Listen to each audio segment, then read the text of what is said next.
सिंधियुनि जा मेला लॻाई रहंदा, सिंधियुनि जा मेला लॻाई रहंदा।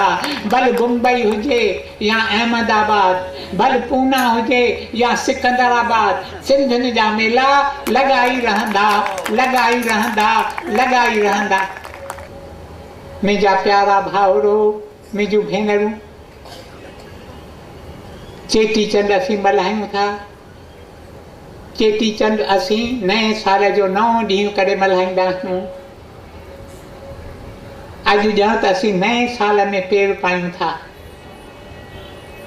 ऐं हमेशह जीअं तव्हांखे ख़बर आहे न, नए साल जे पहिरें ॾींहं ते को न को रेज़ोल्यूशन कंदा आहिनि, न्यू ईयर्स रेज़ोल्यूशन।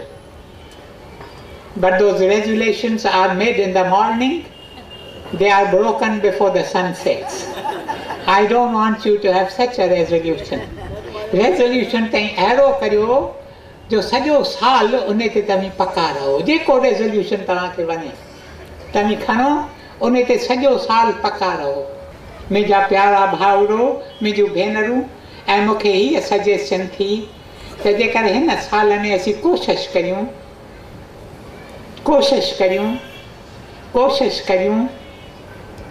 जीअं असीं गुण दृष्टिअ में वधूं। ॿिनि क़िस्मनि जा इंसान अथव। हिकिड़ा इंसान जिन जी दृष्टि आहे दोष दृष्टि, हिकिड़ा इंसान जिन जी दृष्टि आहे गुण दृष्टि। के इंसान अथव सभिनी में गुण पिया ॾिसंदा। हिक हिक जे जीवन में केतिरा गुण अथव।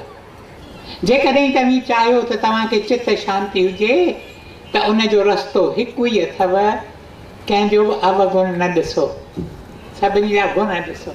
जीअं न वेंदा गुण ॾिसंदा तईं पंहिंजे अंदरि ॾिसंदा, तव्हांजी शांति वधंदी।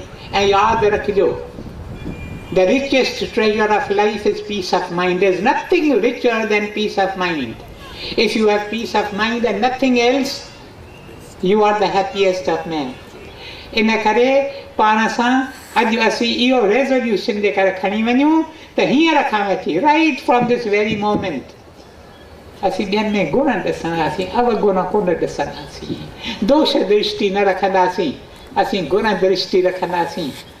तव्हीं ॾिसंदा तव्हांजे अंदरि चित शांति जो खज़ानो वेंदो खुलंदो वेंदो, खुलंदो वेंदो, खुलंदो। संत कबीर चवे थो न हिकु श्लोक में, चवे थो मां निकतुसि तलाश में त को बुरो माण्हू ॾिसां, पर मूंखे को बुरो माण्हू की न मिलियो। मूं त ॾिठो त मां ई हिकु बुरो माण्हू आहियां।